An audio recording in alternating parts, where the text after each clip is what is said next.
أعوذ بالله من الشيطان الرجيم. بسم الله الرحمن الرحيم. السلام عليكم ورحمة الله تعالى وبركاته. الحمد لله رب العالمين، والصلاة والسلام على أشرف الأنبياء والمرسلين وعلى آله وصحبه أجمعين. رب اشرح لي صدري ويسر لي أمري واحلل عقدة من لساني يفقهوا قولي. Alhamdulillah. Pertamanya kita manjatkan syukur pada Allah Subhanahu Wa Taala kerana pada malam ni kita sekali lagi diberikan peluang oleh Allah Subhanahu Wa Taala untuk bersama-sama dalam program Kelantan Berhikayat yang dipersembahkan kepada tuan-tuan semua oleh pihak Perbadanan Muzium Negeri Kelantan. Dan alhamdulillah kerana Allah Taala juga telah memberikan kepada kita kesihatan dan peluang-peluang yang terbuka ini untuk sama-sama kita terus menghambakan diri kepada Allah Subhanahu Wa Taala. Tuan-tuan sekalian, insya-Allah pada malam ni kita akan menyambung sedikit lagi kisah sejarah Kelantan yang disebutkan dalam riwayat Kelantan karya As'ad Syukri Haji Muda. Dan sebenarnya malam ni kita boleh kirakan sebagai ini sesi yang terakhir untuk kitab ini kerana insya-Allah kita akan menghabiskan perbahasan perbincangan kitab ini. Dan kalau kita diberikan peluang oleh Allah Taala, insya-Allah pada minggu hadapan kita akan membaca sebuah kitab yang baru, catatan yang baru, dan insya-Allah saya akan umumkan dalam FB kita kitab yang akan kita baca pada minggu hadapan. Baik tuan-tuan sekalian, dalam perbincangan kita yang lepas kita terfokus pada sejarah negeri Kelantan di antara tahun 1913 sehingga 1915, di mana penulis kitab kita ini telah mencatatkan beberapa peristiwa penting yang berlaku dalam tempoh tersebut. Antaranya penganugerahan pingat KCMG oleh Bawah Duli Yang Maha Mulia King daripada kerajaan Great Britain yang menganugerahkannya kepada Bawah Duli Yang Maha Mulia Sultan Muhammad yang keempat pada tahun 1913. Sebagai suatu pengiktirafan terhadap kebolehan dan hemah tinggi Bawah Duli Yang Maha Mulia Sultan Kelantan yang baru sahaja ditabalkan sebagai sultan dengan gelaran Sultan Muhammad yang keempat selepas 10 tahun berada di atas takhta. Kemudian daripada penganugerahan tersebut, pada 1913 juga di akhir tahun telah berlaku satu bencana, iaitu bencana banjir. Seperti biasa-biasalah di Kelantan berlaku banjir pada akhir tahun musim tengkujuh, di mana bah pada kali ini agak besar sedikit dan dikenali sebagai bah urai.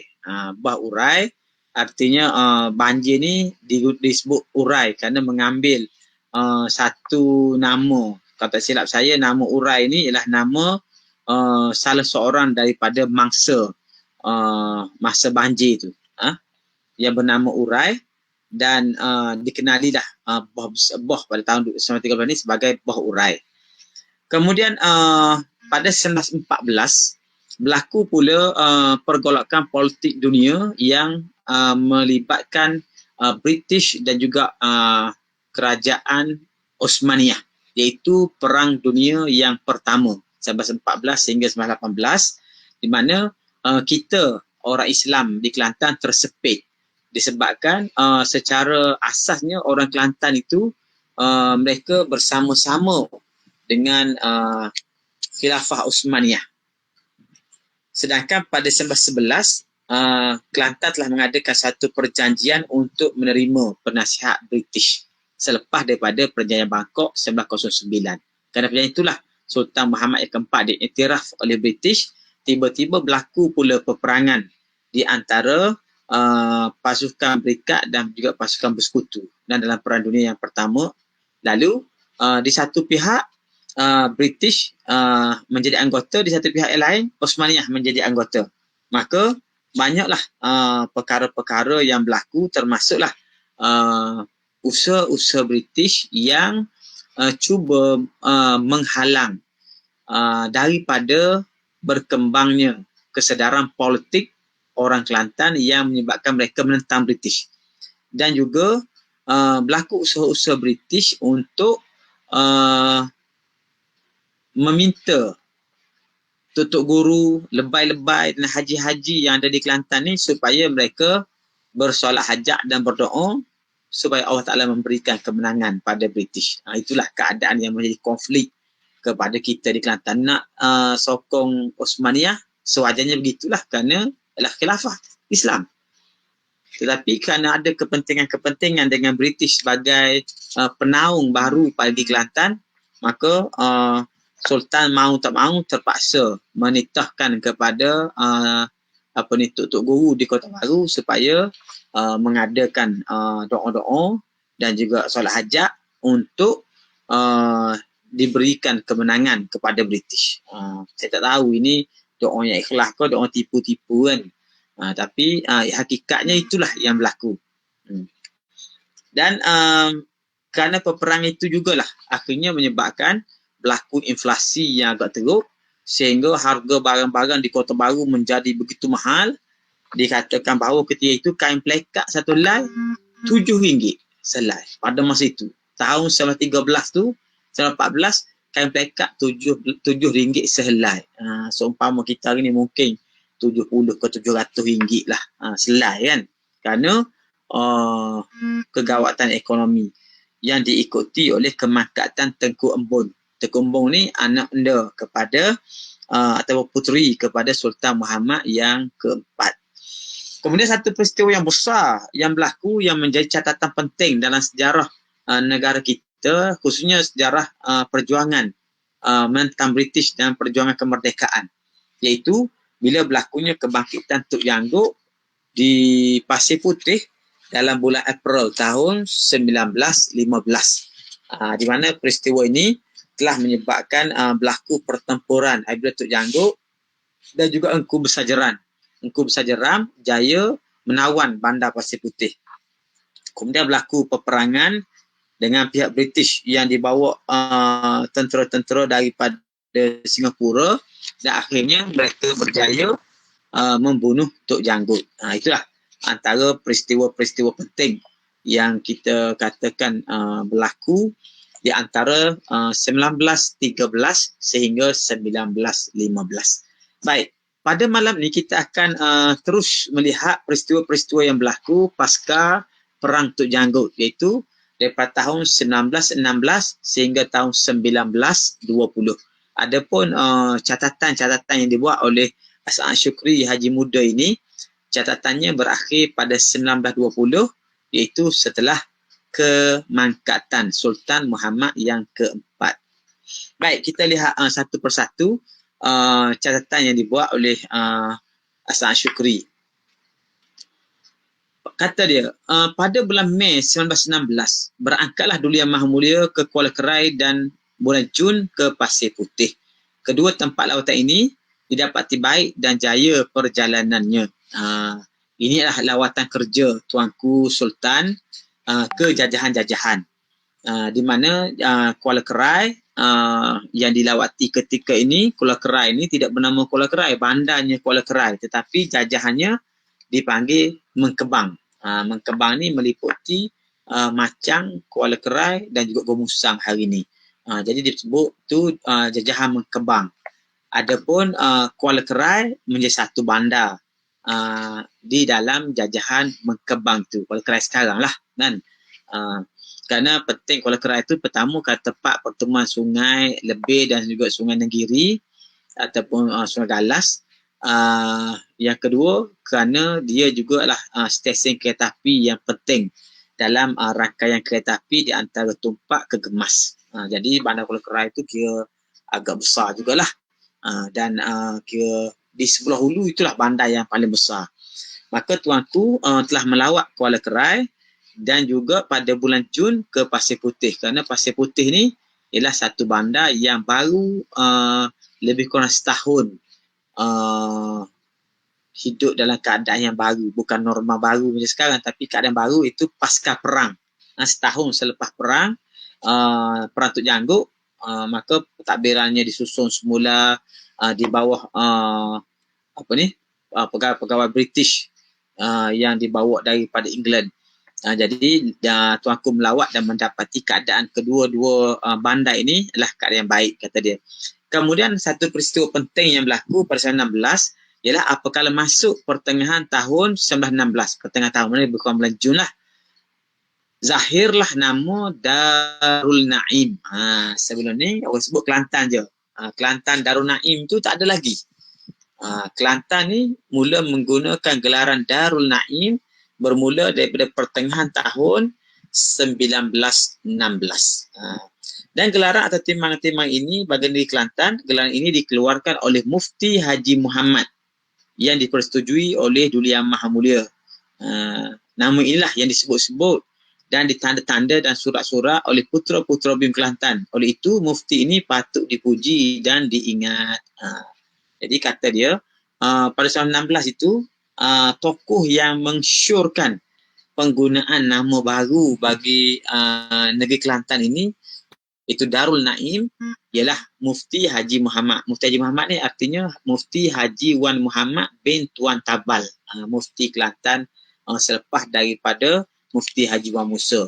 Mufti Haji Muhammad ni dia mula jadi mufti tahun 1916 dan meninggal dunia pada 1920, sama dengan Sultan Muhammad yang keempat, tahun yang sama meninggal, di mana Mufti Haji Muhammad ni sebelum jadi mufti imam besar ataupun imam tua di Masjid Besar Kota Baru.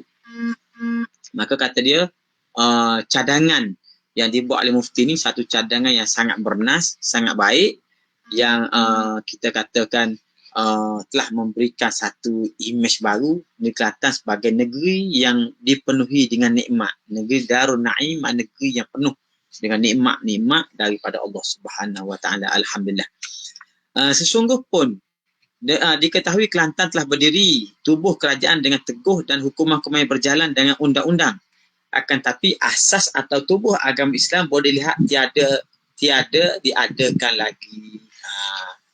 Sebab begini, dari segi undang-undang, selepas daripada perstrukturan semula, undang-undang, peraturan-peraturan oleh pegawai British yang menyusun pentadbiran awam dalam bentuk yang moden.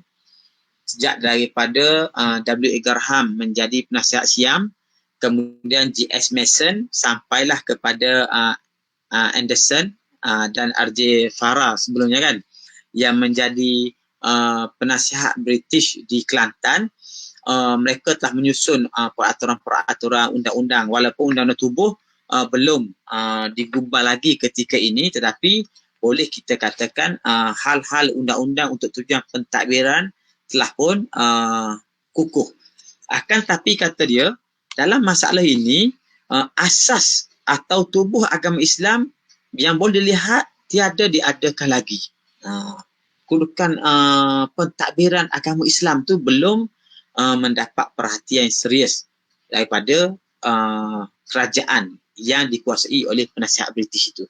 Sebelum pada ni undang-undang peraturan pentadbir agama mahkamah ni dah ada, tetapi berlaku rombakan-rombakan dan menyebabkan keadaan itu kelihatan seperti longgar. Maka dengan pintar dan cerdik, Datuk Seri Paduka Raja ternampak dan terbayanglah di fikirannya akan asas itu. Jadi Datuk Seri Paduka Raja ni maksudnya Datuk Perdana Nik Mahmud sebagai ketika ini belum menjadi Menteri Besar lagi. Kerana Datuk Perdana Nik Mahmud ni mula menjadi Menteri Besar 1920 kan. Selepas kematian Datuk Cik Hassan. Tapi ketika ini beliau sudah pun memangku jawatan Menteri Besar ekoran keuzuran yang panjang Menteri Besar Kelantan ketika itu Datuk Cik Hassan Saleh. Dan jadi sebagai pemangku Menteri Besar dan juga Setiausaha Kerajaan Negeri, Datuk Seri Paduka Raja ni telah melihat satu kelompangan dalam pentadbiran agama. Disebutkan antara tokoh yang terlibat membincang, merancang, memberi idea bagaimana tindakan-tindakan ni termasuklah Tok Kenali dan juga Datuk Laksmana Muhammad bin Muhammad Said. Mereka bertiga lah dikatakan sebagai nadi utama dalam merancang lagu mana nak buat supaya pentadbiran agama dapat diperkukuhkan. Maka dengan usaha dan rajin serta dapatlah ia bermain di atas panggung siasah agama hingga hasil maksudnya dapatlah didirikan tubuh iaitu Majlis Ugama Islam dengan jayanya pada November 1916. Tarikh ini November 19. Sebenarnya penubuhan Majlis Agama ni berlaku pada bulan Disember 1915. Mungkin penulis ni ada kesilapan dari segi catatan-catatan beliau lah. Tapi sepatutnya Disember 1916. Dicatat kat sini pada November 1916. Delay setahun lah kita kata kan. Di situ ditubuhkan Majlis Ugama Islam. Ataupun kita sebut dalam bahasa dunia Majlis Agama Islam dan ada istiadat Melayu Kelantan. Ringkasnya MAI. Dia bermula dengan Majlis Ugama Islam. Ditubuh pada November 1916 menurut catatan di sini. Adapun Majlis Ugama di bawah jagaan dan kekuasaan anggota yang tersendiri, di mana dalam undang-undang yang dikeluarkan oleh Baginda Sultan dalam penubuhan ini dia mewujudkan satu lembaga yang disebut ahli majlis. Anggota majlis ni beberapa orang dipengurusikan oleh seorang pengurusi dan dianggotai oleh beberapa orang tokoh khususnya di kalangan ulama-ulama dan juga pentadbir-pentadbir yang kanan. Datuk Laksmana menjadi setiausaha kepada majlis pada pusingan yang pertama ini. Tok Kenali Datuk Seri Diraja Muhammad Said bin Jamaluddin, ayah kepada Datuk Laksmana, termasuk Tok Kenali, Datuk Perdana di antara anggota-anggota yang menjadi pentadbir kepada Majlis Agama Islam ni. Tanggungjawabnya ada tanggungannya menjaga kubur-kubur Islam. Jaga kubur-kubur ni pusat tantangan kubur Islam, bertanggungjawab majlis. Menasihati anak negeri dalam semua perkara adat resam negeri. Sebab tu ada majlis agama, ada adat istiadat kan. Jadi semua hal adat resam ni majlis ni lah diberi tanggungjawab menjaganya. Tubuh ini telah diamanahkan memungut zakat. Ialah satu rukun yang wajib dalam agama Islam. Pentadbiran zakat juga di bawah majlis agama. Daripada pungutan itu, dengan kesukaan ramai, bersungguh-sungguh menyimpan dan mendirikan sebuah masjid. Maka pada awal-awal pungutan, pendapatannya lebih kurang 7,000 baki daripada bayar gaji, maka boleh dipercayakan dan sedikit tahun sahaja dapat dibangunkan masjid batu. Lepas buat collection semua, maka duit zakat tu digunakan untuk diagihkan, bayar gaji-gaji semua. Bakinya ada 7,000 lagi. 7,000 pada masa tu. Jangan kita bayar 7,000 sekarang. 7,000 pada masa tu kan. Banyak. Sehingga berkeyakinan lah pihak kerajaan dan juga pihak majlis untuk membina bangunan baru Masjid Besar Kota Baru itu bangunan batu, masjid batu yang ada sekarang tu kan. Masjid yang dikenali sebagai Masjid Muhammadi, itu masjid batu, menggantikan masjid lama iaitu masjid disebut Masjid Buruk. Dalam bahasa Kelantan sebut Masjid Buruk ataupun Masjid Besar Kota Baru. Sebenarnya masjid lama lah, Masjid Buruk Kelantan panggil. Tatkala tubuh sendiri tegak, kerjaan telah berjalan rundingan, berkiralah pula memungut beras fitrah yang wajib dikeluarkan tiap-tiap umat Islam pada 27 Ramadan itu. Biasa Kelantan bayar zakat ni 27 Ramadan. Jadi setiap kali mari bulan Ramadan, maka majlis ni pun mula merancang untuk memungut zakat fitrah pula. Yang sebut tadi zakat tadi tu zakat pendapatan, zakat harta kan, ni zakat fitrah. Lalu diputuskan beritahu akan dipungut. Maka diperwar-warkan kepada rakyat bahawa zakat fitrah tahun ni akan dipungut oleh majlis. Dalam bulan April tahun 1917, pungutan ini pendapatannya lebih kurang RM20,000. Zakat fitrah saja RM22,000. RM20,000. Kenapa? Kerana rakyat Kelantan ketika ini berjumlah lebih kurang 228,000 orang. Kita dah bincang itu kan. Lebih kurang 200,000 lah. 200,000 orang. Maka collection tu lebih kurang RM20,000.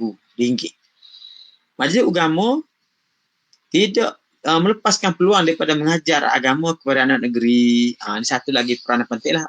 Majlis Agama mengajarkan agama pada anak negeri. Bukan mengajar di masjid saja. Bahkan di rumah yang bersangat-sangat kecil pada mulanya ini dibuka satu sekolah yang disebut sekolah majlis ataupun sekolah harap majlis, menumpang di sebuah rumah yang sangat kecil, kata dia.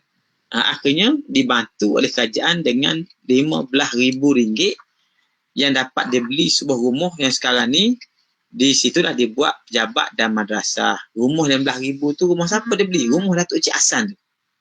Rumah Menteri Besar Kelantan, rumah Datuk Cik Hassan yang sekarang ni menjadi Museum Islam. Duduk sebelah dengan Masjid Muhammadi. Ada satu rumah yang seni bina dia lama besar tu kat Banglo tu. Itu asalnya rumah kepada Menteri Besar Kelantan, rumah Datuk Cik Hassan. Kemudian kerajaan beli dengan harga RM15,000, dijadikan rumah tu pertama pusat atau pejabat pentadbiran bagi majlis agama sekaligus menjadi sekolah. Disebut Madrasah Arabiah, Al-Arabiah atau sekolah Arab majlis ni beroperasi di bangunan itulah selama berapa tahun sehingga dibinakan bangunan baru. Itu di dalam kawasan Mahat Muhammadi sekarang disebut Jami' Merbau. Mula-mula dibuka madrasah pada 5 hari bulan Ogos. 15 Ogos ni maknanya 5 hari bulan Ogos tahun 1917. 5 Ogos 1917. Dengan begitu cepat, 66 budak hingga 15 Ogos 165 dan 310 hingga akhir tahun. Maknanya gini, masa mula-mula buka ni pada 5 Ogos ada budak 66 orang pelajar. Kemudian 10 hari kemudian jumlah sudah meningkat kepada 165. Mana dalam 10 hari 100 orang baru daftar. Tambah 100 lagi. Jadi 66 naik jadi 165. Kemudian beberapa bulan kemudian pada akhir tahun sampai hujung tahun 1917 ni jumlah pelajar sudah bertambah menjadi 310 orang. 310 orang. Maknanya dalam masa daripada pengumuman sampai 5 Ogos buka sekolah ni sehingga akhir tahun dia telah meningkat kepada 310 orang. Satu sesi pengambilan sekolah baru buka ni 310 orang. Itu kira satu kemajuan sangat baik lah. Sangat baik yang telah ditunjukkan keyakinan masyarakat kepada sekolah yang ditubuhkan oleh majlis. Pendirian madrasah ini sangat nyata suatu pertunjukan majlis agama yang pantas sekali. Dengannya lah menghilangkan waham-waham negeri yang mengatakan negeri di bawah angin tidak mencapai kemajuan dengan serta-merta. Jadi orang cakap-cakap lah kan. Manakala negeri-negeri belah Pantai Timur ni payah nak maju. Utamanya orang putih baru mari je. Kita pun tak ada kekuatan ekonomi dan seumpamanya macam-macam lah orang bercakap. Tiba-tiba bila majlis buka sekolah, dalam masa 4 bulan, orang mari beramai-ramai sehingga jumlahnya 310 orang. Maka terbayanglah bagaimana kemajuan yang akan dicapai. Dalam tahun itu juga, iaitu bulan Ogos, Tuan Yang Terutama Gubernur dan pengiringnya sampai ke Kota Baru.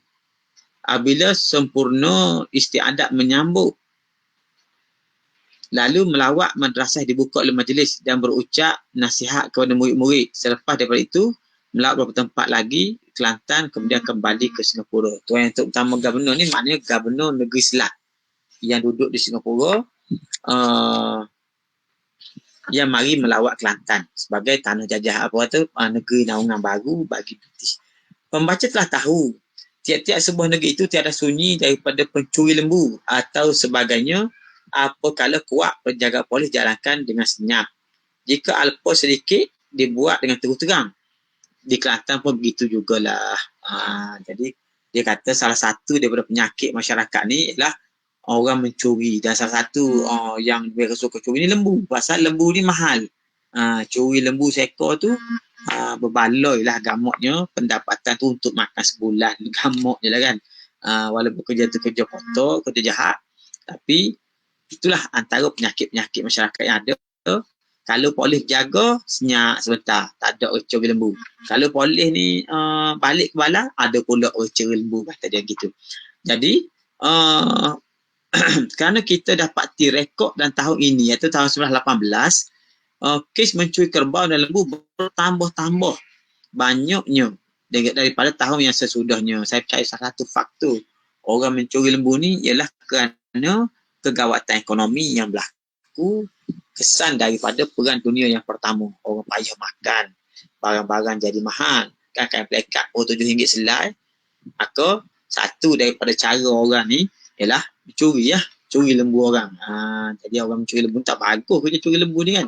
Tapi kalau kita bersangka baik, mungkin kerana faktor penasihat tu dia terdesak, dia curi lembu. Itu kalau yang terdesak lah.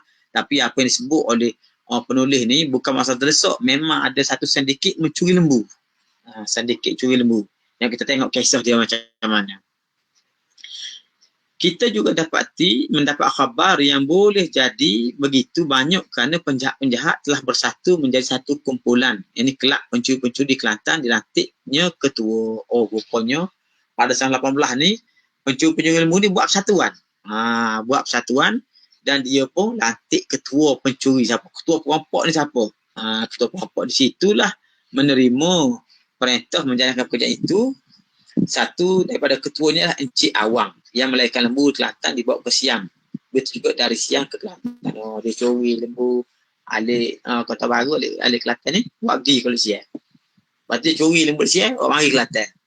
Sebab boleh jadi muka lembu Siang dengan muka lembu Kelantan tak serupa kan. Jadi curi buat mari belah sini. Jadi ketua dia, salah seorang ketua dia tu nama dia Cik Awal. Awal apa tak tahulah, biasa ada gelar-gelar ni kan ada. Kata nama awal gapo nama dia, awal Deben ni. Pasal dia jadi ketua kepada persatuan. Kata persatuan pencuri-pencuri Kelantan. Zaman dulu persatuan pencuri, persatuan ulama tak ada lagi. Muncul persatuan pencuri dulu. Maka oleh sebab bebasnya pada Jun 1918, berangkatlah Cik Awal dan kumpulannya menuju kampung Kadok. Boleh jadi dia kena igak. Lepas tu bulan Jun tahun 1918 tu polis lepas dia. Maka dia pergilah dengan pokok dia ke Kadok. Kampung Kadok ni lah. Kadok ni lebih 10 batu ataupun lebih 13 ke 15 kilo daripada Kota Baru ni. Kadok ni sebelah dengan Langpuri lah. Sebelum ni kita sebut dah Kadok awal dulu.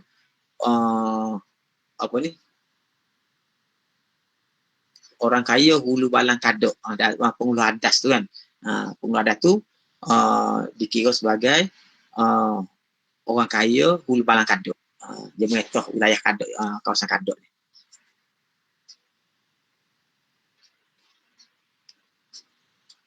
Kemudian Cik Awang ni menuju ke kampung Kadok dan mengelilingi kampung itu kerana mencari lembu. Dia pun geng-geng dia pergi ke kadok, duk musim dalam kampung, cari lembu, nak curi ni.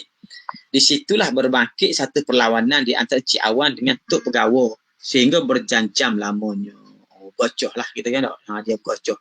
Cik Awan orang debel nak curi lembu ni gocoh dengan Tok Pegawai kadok. Tok Pegawai. Gocoh dengan Tok Pegawai. Lama, berjajah lamanya dia gocoh. Dia bertumbuk. Maklumlah masing-masing punya senjata. Ada gede, ada golok macam-macam lah. Pada akhirnya Encik Awal terkena peluru. Kena bedil juga lah sekali Cik Awal ni, lalu mati. Adapun saudaranya ditangkap dan kumpulannya lari, tetapi bapa Tok Gawa kadang mati dan kerana itu masa dia balas-balas nembok-nembok apa semua ni, Cik Awal ketua jahat ni pun mati. Ayah Tok Gawa mati juga, mungkin dia kena tembok juga, mati. Tapi dia boleh higak lah, termasuklah adik-beradik Cik Awal ni seorang kena higak dan beberapa orang ahli kumpulan dia, orang lain tu lari. Kerajaan telah memberi hadiah kepada penggawa dan orang menolongnya kerana jasanya yang sangat-sangat terpuji, keberanian dan usaha pegawai kadok ini yang tiada tolok bandingnya di dalam Kelantan kerana kebanyakan penggawa hendak bermuka-muka dan menunjuk saja. Kebanyakan penggawa ni nunjuk ya macam bisa ya. Sedangkan Tok Gawa Kadok ni yoga lawas ngoti. Perampok siapa akhirnya berjaya membunuh ketua perampok ni. Ni satu kepujian yang tinggilah. Di mana kerajaan memberikan hadiah kepada penggawa ni atas usaha keras dia untuk menyelamatkan atau menjaga keselamatan kawasan dia. Pada tahun ini juga diperanakkan pengasuh. Jadi satu daripada benda besar dalam sejarah Kelantan ni kelahiran pengasuh. Pengasuh ni dicetak pada tahun mula diterbitkan tahun 1918. Akhbar 2 kali sebulan diterbitkan oleh majlis yang masih hidup sehingga sekarang dengan selamatnya. Masa dia terbit ni pertama kali tahun 1918, dia tulis ni tahun 30 dan dia royak masa tahun 30 hidup lagi. Sebenarnya sampai hari ni masih ada. Artinya pengasuh hari ni sudah berumur 103 tahun. Dan setengah-setengah pengkaji mengatakan inilah majalah yang paling tua umurnya yang ada di Malaysia. Dari segi rekod dia paling lama terbit dia 100 tahun terbit. Dan hok mana ada lagi hari ni pengasuh lah majalah yang paling lama penerbitan dia. Jadi hok sebaya dengan dia zaman tu mati belaka dah, dia tak mati lagi. Ada lagi. Jadi waktu yang kita ni kata sehingga sekarang ini sehingga tahun 30 tu masih ada dengan selamat. Kita beritahu selepas tahun 30 tu tambah pula 70 tahun ada lagi kan, ada lagi alhamdulillah. Dan jadi satu daripada mercu tanda lah kepada perkembangan Islam juga dakwah di Kelantan melalui majalah pengasuh ni. Salah satu daripada kira anak butir majlis agama yang masih bertahan selain daripada sekolah Ma'had itu sendiri. Tatkala Zahir tahun 1919 didapati perkhabaran keberhentian Tuan Yang Terutama, yakni penasihat British, bukan British ni, Governor. Tuan Yang Terutama ni Governor yang duduk di Singapura ni, Sir Anderson. Maka pada 1 Mac berangkatlah Duli Yang Maha Mulia ke Singapura, mana Sultan Kelantan zaman 4 ni, kerana Tuan Yang Terutama Sir Anderson ni nak pecing. Maka Sultan pun berangkat pergi ke Singapura untuk turut sama memberikan ucapan selamat tinggal kepada bekas Gubernur di Singapura ni. Sedang Duli Yang Maha Mulia berada di Singapura, tiba-tiba pada 7 hari bulan Mac 1919 menderulah api di Kota Baru.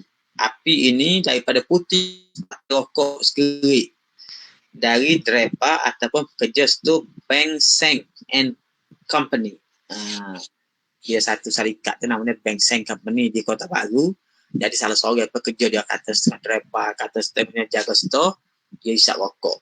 Isap rokok sekerik ni rokok akhir dekat Beng Seng tu lah. Rokok sekerik, isap rokok. Jadi biasa orang isap rokok tu kan, lepas isap rokok putih pun tahu. Jadi Putin dia tu katanya terjatuh atas tilam motorkar, atas kursi kereta yang menyebabkan melarat api dan menelan berapa buah motorkar serta rumah-rumah di kawasan tu.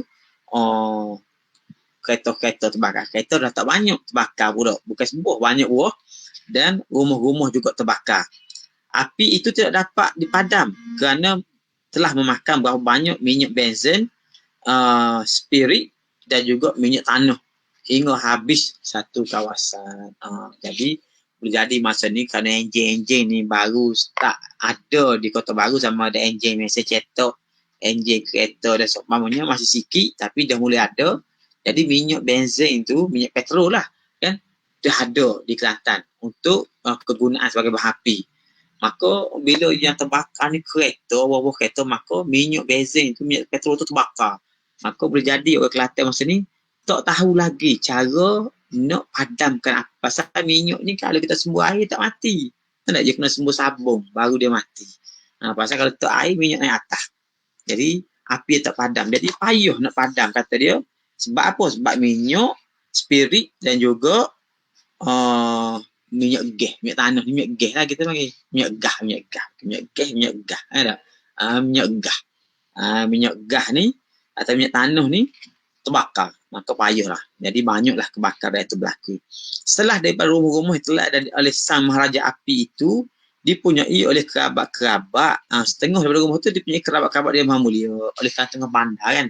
Jadi kawasan bandar Kota Baru, pusat asal ni di kawasan Pen Negara. Sekarang ni kadang-kadang lembaga hasil ya, lembaga hasil bangunan UMNO Kelantan, kawasan Pasar Besar, Siti Khadijah, sekitar tu lah. Itu rumah-rumah kaum kerabat terdekat dulu yang Maha Mulia Sultan. Adapun kawasan Tok Semie sehingga ke kawasan Jalan Merbau tu kawasan rumah-rumah pembesar. Pembesar-pembesar Tok Semie pun di situ, pembesar-besar Datuk Menteri Besar Datuk Cik Asal, rumah dia di istana Museum Kelantan, Museum Islam. Sebelah masjid kan, masjid tu Museum Islam tu atau rumah Datuk Cik Asal. Sebelah lagi tu bangunan batu tu asalnya tapak rumah Nik Sri Paduka Nik Yusof ni Menteri Besar Kelantan sebelum daripada Datuk Cik Asal. Rumah sebelah tu. Jadi kawasan tu ke belakang daripada rumah tu, ke belakang bawa ke kawasan Tok Semie apa semua tu kawasan rumah pembesar. Adapun daripada kawasan Pohon Jahar Besar ni ataupun Padan Bank bawa mari kepada bangunan UMNO apa semua ni, Hoi tu kan. Situ kawasan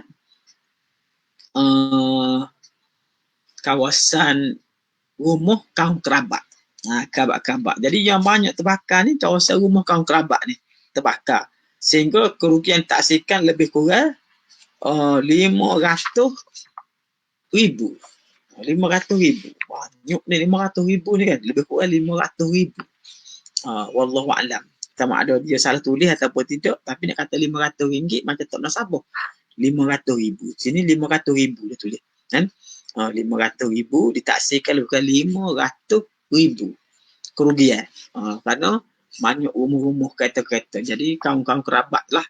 Ada kereta-kereta besar boleh jadi. Kereta besar masa tu lah kan. Orang biasa ni naik basikal jalan kaki je. Jadi ada kereta-kereta ni kaum kerabat yang dekat. Orang kaya-kaya. Jadi rumah mereka pun rumah besar-besar dah mahal. Bila terbakar kereta, terbakar rumah tu, maka kerugian pun banyak lah. Pada 22 hari bulan Mac tahun 1919, kembalilah Duli Yang Maha Mulia dengan berubah wajah yang cemerlang kerana masyghul akan kejadian pada masa tiada di negeri. Tetapi apa boleh buat, telah sampai giliran masa rumah batu akan berdiri. Dulu rumah kayu-kayu, istana kayu-kayu kan. Jadi kata penulis kitab ni, terbakar tu pun satu hikmah juga. Kenapa? Bila terbakar, rumah jadi bila batu tu rumah batu lah. Tak adalah rumah kayu kan. Tapi baginda Sultan ni sedih lah, masyghul. Sebab apa? Sebab dia balik dari masa hidup di luar negeri, di Singapura, berlaku kebakaran. Dia balik-balik tengok terbakar habis dah. Sedih. Duli Yang Maha Mulia ini seorang yang sangat-sangat bersetia dengan kerajaan British dan begitu juga dengan rakyatnya dan semua perkara. Gerak-gerinya halus manis, tegur sapa dengan siapa-siapa yang mengadap dan pandai menulis dan mengarang. Dan ialah seorang raja yang punya politik moden yang bebas, iaitu menyiasat sesuatu perkara dengan halus. Jadi kebetulan kehidupan Sultan Muhammad Kepak ni pada abad yang baru, dalam suasana yang baru, maka baginda telah menunjukkan kematangannya dalam melayani perubahan-perubahan politik yang ada, termasuk siasahnya yang agak terbuka, bebas, dan menyiasat kata sehalus kata penulis ni. Walaupun baginda sendiri telah memperlihatkan bahawa dia sangat setia pada British. Benarkah dia setia atau tidak? Itu kita tak tahu.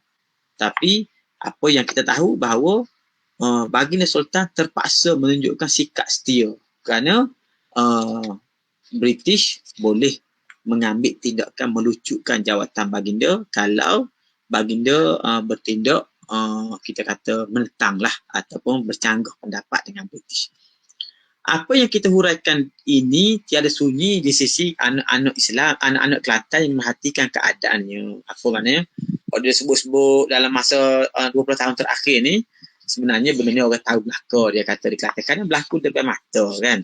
Kok lama-lama tu mungkin orang lain tak tahu. Le Yunus tu 100 tahun, lebih 100 tahun sebelum dia bertulis buku ni. Jadi itu bukan orang tak tahu.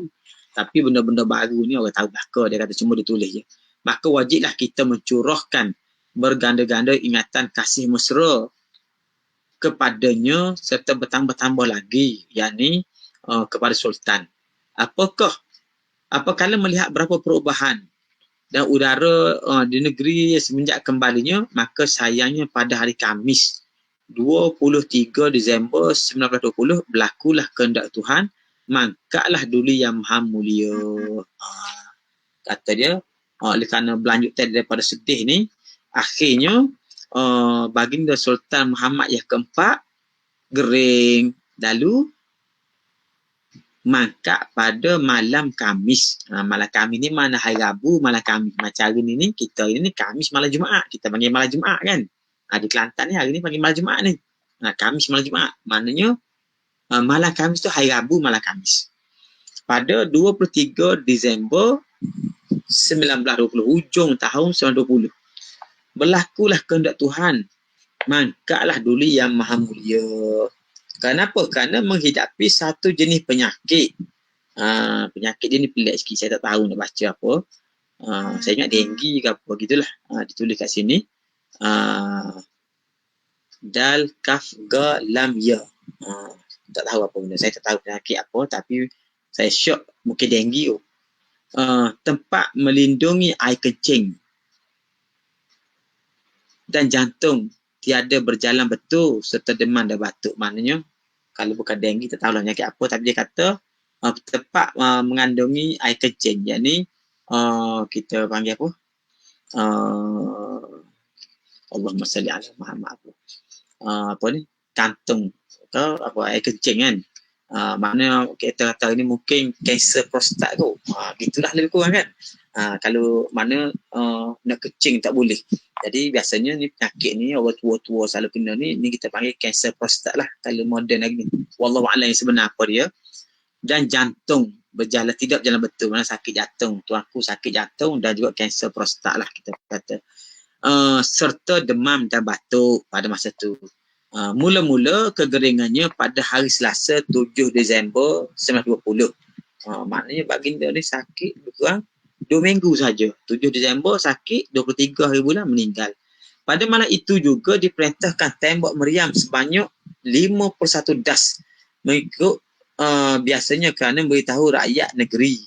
Bila mangkak je tuanku ni, maka ditembok 51 das daripada meriam untuk beritahu rakyat tentang kemakatan tuanku. Maka oleh sebab mengikut resam Kelantan terlebih dahulu daripada diangkat jenazah dan dilantik gantinya, maka pada pukul 1:30 esoknya, tengah hari ni 1:30 lebih kurang 23 Disember 1920. Mana dia mangkat malamnya 23 Disember malam, pagi besok, tengah hari esok pukul 1.30 diseru akan melantiknya Yang Maha Mulia Raja Kelantan, yakni Putera Sulung, menjadi Raja Pemerintah Negeri menggantikan almarhum dengan dipersetujui oleh kerabat-kerabat. Maknanya Putera Sulung Raja Maha Mulia Raja Kelantan ni iaitu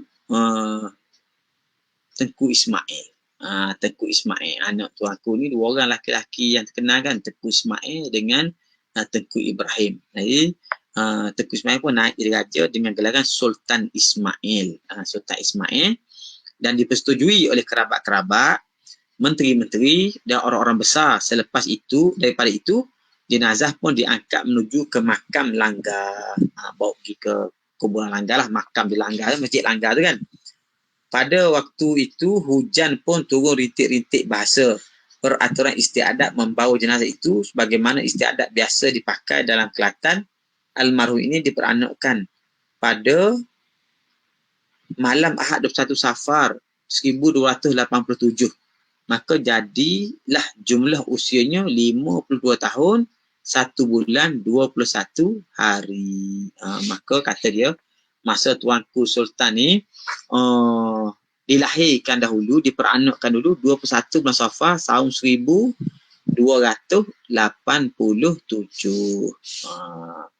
Jadi ketika mangkat ni umur Tuanku Sultan Muhammad yang keempat ni 52 tahun. Sultan Muhammad keempat ni anak dia kepada Sultan Muhammad yang ketiga. Sultan Muhammad ketiga.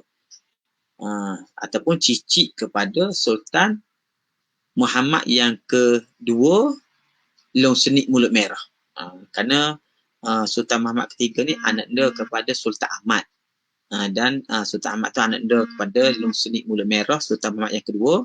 Jadi Sultan Muhammad keempat ni kira-kiranya cicit kepada Sultan Muhammad yang kedua.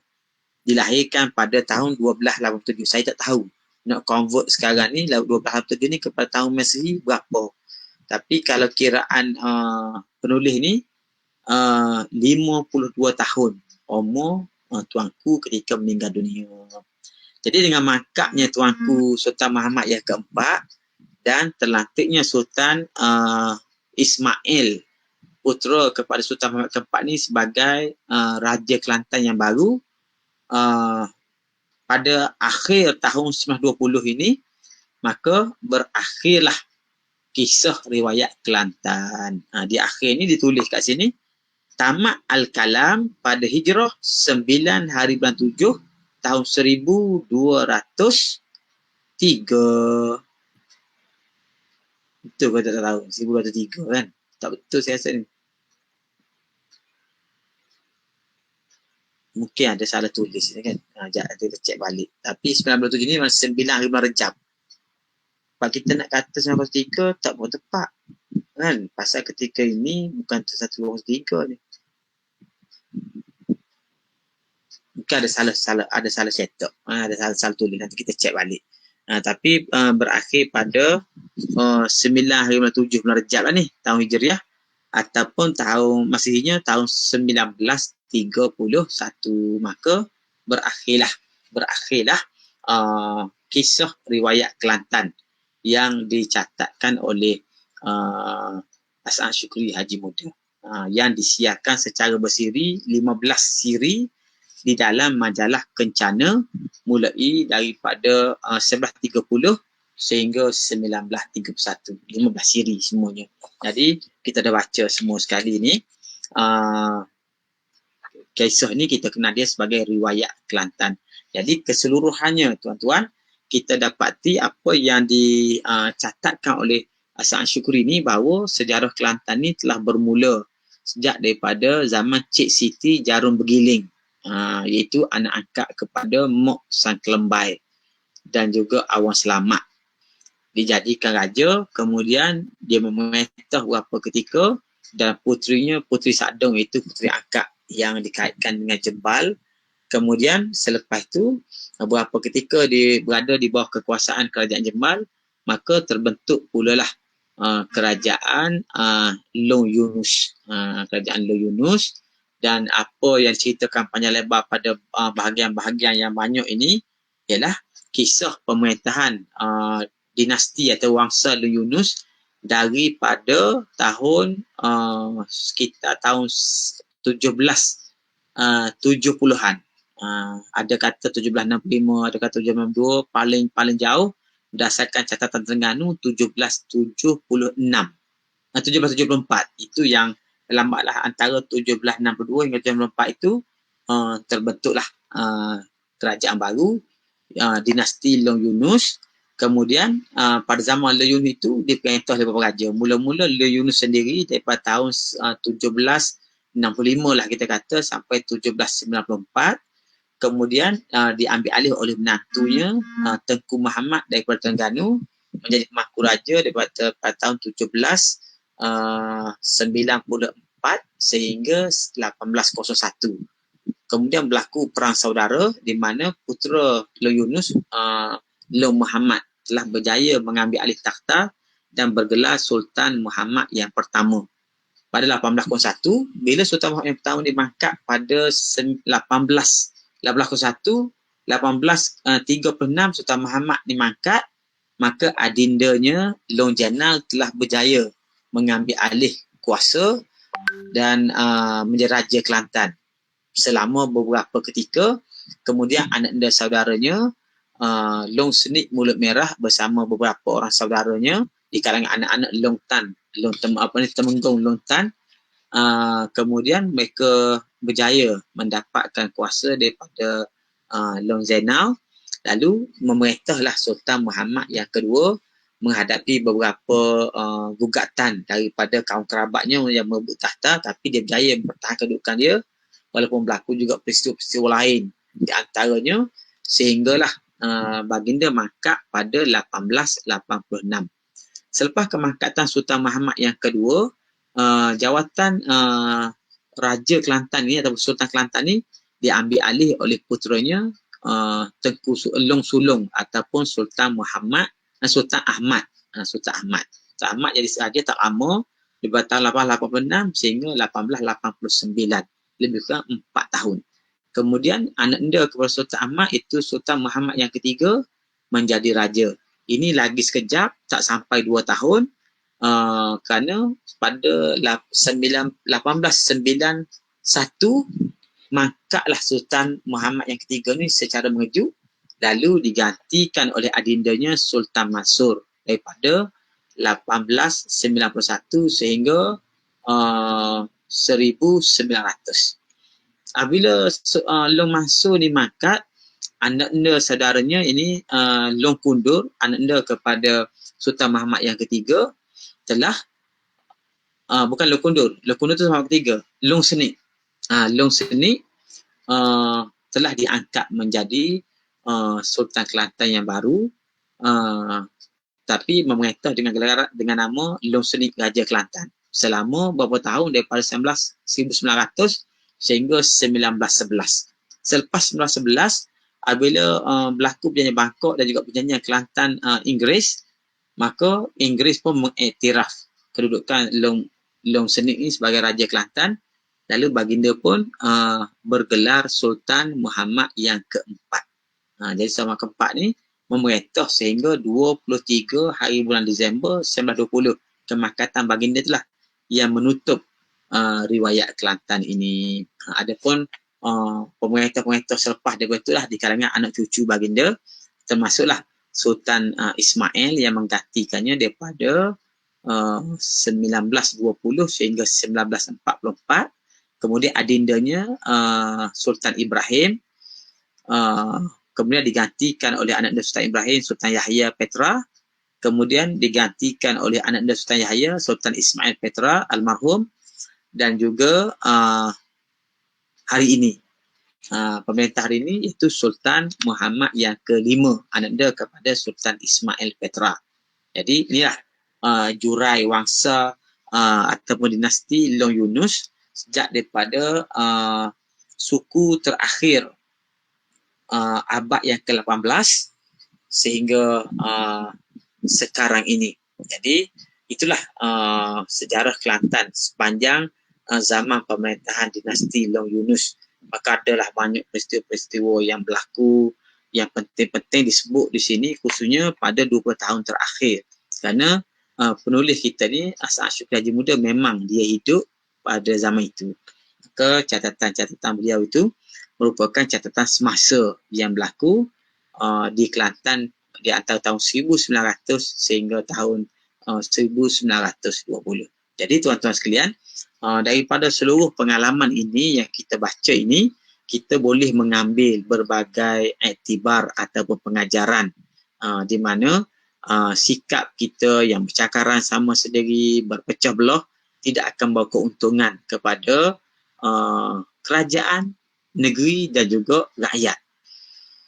Adapun perpaduan, penyatuan itulah yang memberikan kekuatan kepada Kelantan, dan juga bagaimana peranan ulama yang terlibat di dalam pentadbiran kerajaan negeri, sama ada sebagai pembesar-pembesar ataupun sebagai pentadbir agama. Ada setengah dia jadi mufti, ada setengah jadi qadi, ada setengah jadi imam di masjid yang utama dan seumpamanya, menjadi penasihat-penasihat agama Sultan.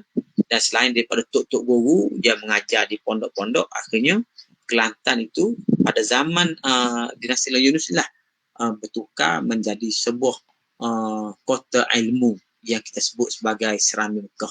Maka sejarah Kelantan itu demikian itulah yang digambarkan oleh riwayat Kelantan. Dan tuan-tuan sekalian, insya-Allah sebagaimana saya sebutkan awal tadi, oleh kerana kitab kita ini, riwayat Kelantan, telah pun kita habiskan pembacaannya, maka pada minggu depan insya-Allah kita akan mula membaca kitab yang baru, tulisan seorang tokoh yang memang berada di dalam istana rapat dengan Sultan dan mencatatkan sebuah catatannya dalam sebuah manuskrip yang bertajuk Ringkasan Tarikh Kelantan. Ringkasan Tarikh Kelantan. Dan insya-Allah dalam minggu ni, sebelum kita mula sesi berikutnya Kelantan Bika ini, saya akan membuat satu catatan di Facebook Museum berkenaan kitab Ringkasan Tarikh Kelantan. InsyaAllah kita sama-sama nanti tengok background manuskrip tersebut, dan kita akan mulai meneliti dan mengkaji sejarah negeri Kelantan sebagaimana versi yang tulis oleh siapa nama penulis dia, penulis kitab tarikh, Ringkasan Tarikh Kelantan ni. Ini versi yang dicatat oleh orang kanan Sultan. Adapun versi riwayat Kelantan ni ialah versi yang dicatatkan oleh wartawan rakyat, iaitu As'ad Syukri Haji Muda. Jadi itulah tuan-tuan semua yang kita dapat kongsi pada malam ini. InsyaAllah kita akan jumpa lagi pada minggu depan dengan kitab yang baru, dan insyaAllah kita berdoa pada Allah Ta'ala supaya mudah-mudahan kita semua dipanjangkan umur, diberikan keberkatan, supaya bukan kita sahaja, semua sahabat-sahabat kita, rakyat negeri Kelantan, kerajaan dan juga pemimpin kita termasuk baginda tuanku diberikan kesihatan oleh Allah Subhanahu Wa Taala untuk terus mentadbir dan memakmurkan negeri kita, insya-Allah. Jadi tuan-tuan sendiri pun saya minta sekali lagi pada malam ini supaya kita sama-sama mematuhi SOP yang telah diletakkan oleh kerajaan, dan kita sama-sama memastikan supaya tiap orang daripada kita mengambil vaksin sebagai satu ikhtiar untuk mencegah diri kita daripada dihinggapi oleh penyakit ataupun wabak COVID-19 ni. InsyaAllah dengan ikhtiar yang kita buat beserta dengan doa, tawakal dan juga kesabaran kita, Allah Ta'ala akan melimpahkan rahmat dia kepada kita seluruh rakyat negeri Kelantan, insya-Allah. InsyaAllah kita jumpa lagi pada sesi yang akan datang. Sekian dulu. Wassallallahu ala sayyidina Muhammad wa ala alihi wa sahbihi wa baraka wa sallam. Walhamdulillahi rabbil alamin. Wassalamualaikum warahmatullahi wabarakatuh.